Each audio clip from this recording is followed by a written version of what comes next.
Well, we've reached to PE100 Module 5, and this is going to be the individual assignment.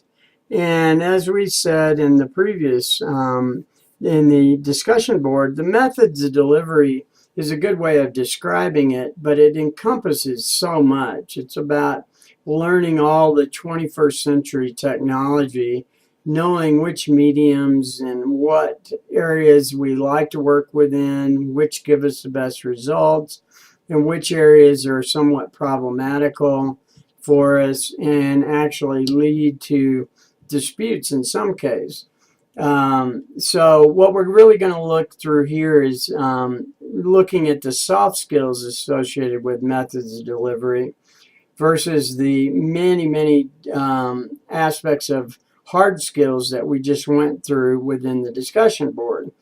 And the discussion board was fairly involved because there are so many new means of communication within the industry. And so once you've gotten that under control and you understand SMS and chat rooms and blogs and social media, individual third-party networks, your own in-house networks, all of that starts making a lot of sense, but it still boils down to your singular individual skills, which are soft skills. And that's what's going to separate you from any other person, is how well your soft skills are implemented and enhanced to be different than that of somebody that's not really thought the process through so far. And it's somewhat related to experience and education. So throughout the discussion board, we focus on many styles and electronic communication networks, which have become part of our everyday duties. I mean, let's face it, we deal with nothing but networks, emails, chats, you name it. And by establishing the discussion board as a training platform for the hard skills associated with all these subjects, this individual assignment is really tailored to look at the more difficult soft skills which will complement you in performing your duties on a daily basis. And this module is no different. However, the amount of soft skills associated with the various means of delivery is really a matter of developing your individual style. It's not that it's difficult, because now we understand from a hard skill point of view how many different networks and means of delivery there are. It's now up to us to come into a position of creating our own individual styles as project engineers and how well we use those individual mediums. So, for instance, you've already established a level of professionalism by understanding and applying the knowledge that we've learned throughout all these previous modules. Then we've gone through a lot of stuff in these previous modules. So with that level of professionalism already established as part of your verbal and communication skills, the matter of delivery of your message now becomes the issue that has a great bearing in your overall impression to the marketplace. In other words, it's all fine and dandy that you can do all this thing properly, but now we need to make yourself stand out and give that impression that you are a manager, you are a leader in it. And it's in the delivery that establishes yourself as being that professional and has a full command of that process for whatever type of work he's managing. So you can see this soft skill is very different. It's just about who you are, what you want to do as an individual, taking all of these skills that we just went through over the last 4 modules and saying, wow, now it's about me. Who am I going to be? And how do I wish to make myself stand out differently and more professionally and more effective than other people? So in all forms of communication, it's always useful to consider the strategy of communication. And this is based on the type of problem or issue that we're currently involved with. and as well as what kind of intent we want to accomplish through our communications and our actions, basically. And when you think about it, we have a problem and we want to go solve it, and we want to solve it in the best way possible. And that would be considered an action related thing. However, 90% of getting that action to occur is going to be through communication.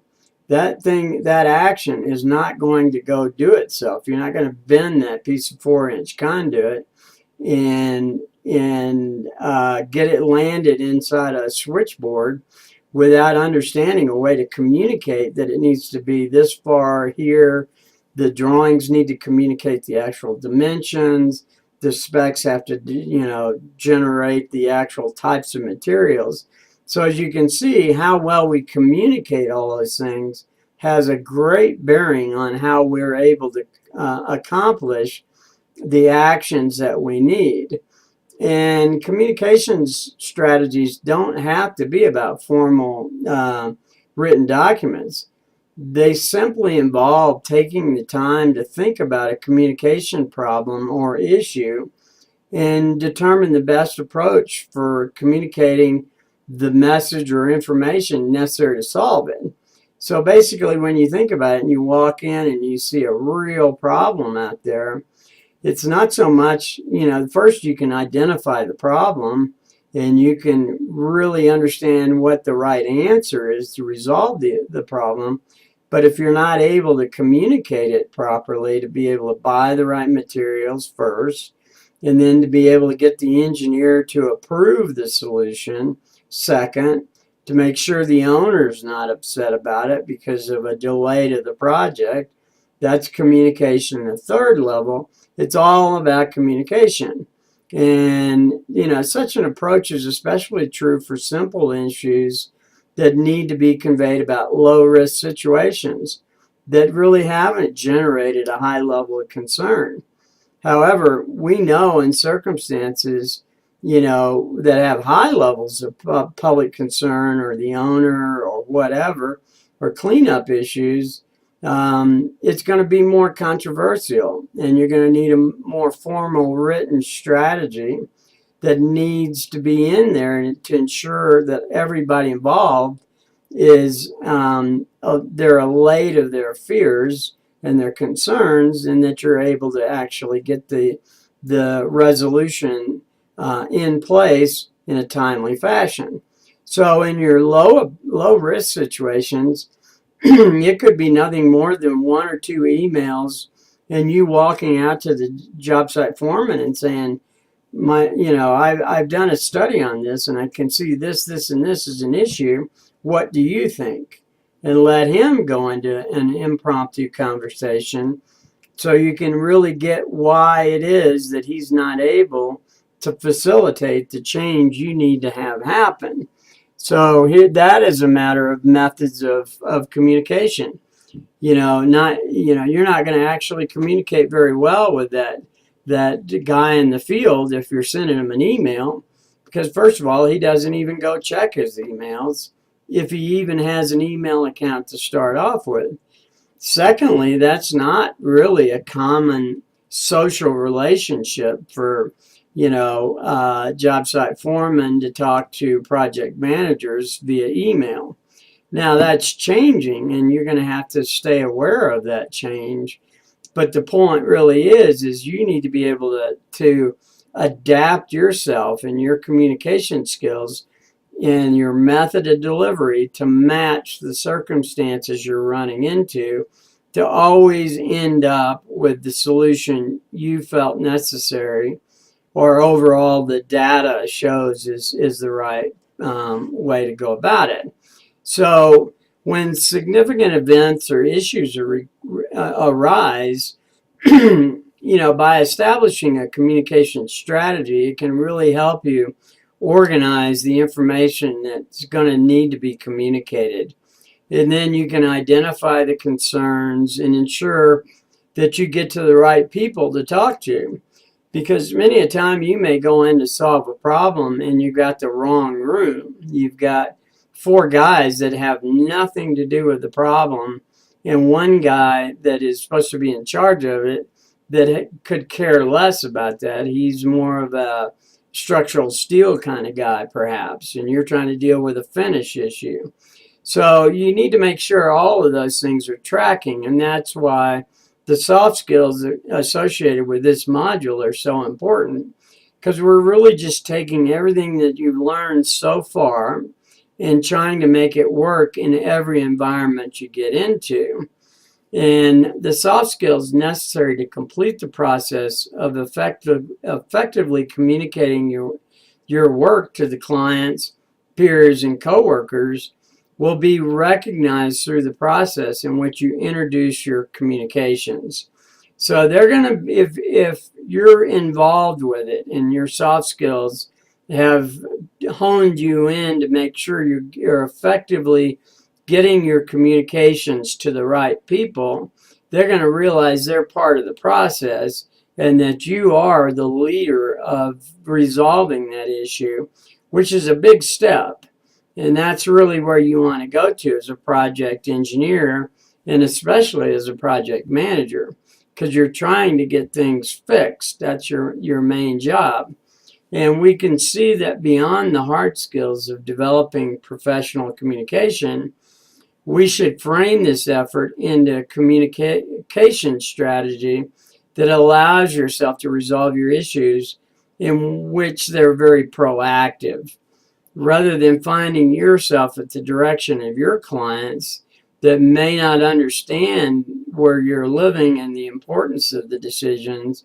It's your job to make sure that you become proactive through your methods of delivery and the communications that occur through those methods. So you can see it has a major bearing on your ability to be successful or not on a project. And here again, it's not like it's a specific soft skill that I could go write out, or any of you could go write out and say, oh, do this, this, and this, and you've got it. This is all about you and you internalizing all this knowledge that you've gotten through modules 1 through 4 and bringing it into play in module 5. So before we move into this next section of discussion, it is important to stress that the methods of delivery which you use to resolve your problems and manage your work are completely established by yourself. And everything that you establish by yourself in order to do all these things, it's within a framework of hard skills that we've learned through the first couple of modules. So you're going to take the hard skills and use that as your basis, and then your soft skills are going to help you direct yourself towards leadership roles. And and we must recognize that this subject is almost completely driven by yourself and your own leadership abilities. And this is the point where we talked about soft skills in nonverbal communication, which is a very soft skill oriented process. We talked about it in verbal communication. That's very important. We talked about it written as well. And now we're trying to incorporate all of that to where every bit of those skills become relevant. And it's the only person that's going to be able to drive that is yourself. And at this stage, at Module 5 here, we're asking you to really open your mind up and say, how do I wish to perform over the next 5-10 years? And leadership is going to come from your soft skills that complement all the hard skills that we've discussed. So you can go do all these hard skills very easily and learn them and become very good at them. But that's not going to establish yourself as a leader. What's going to establish yourself as a leader is how well you embrace them, how well you're willing to adhere to them, and how well you're willing to sit and formulate different strategies for different problems and different approaches to different points of research. So really that's in Module 5 here. So with that said, we'll move into Chapter 2, which will kind of just close us out of this module.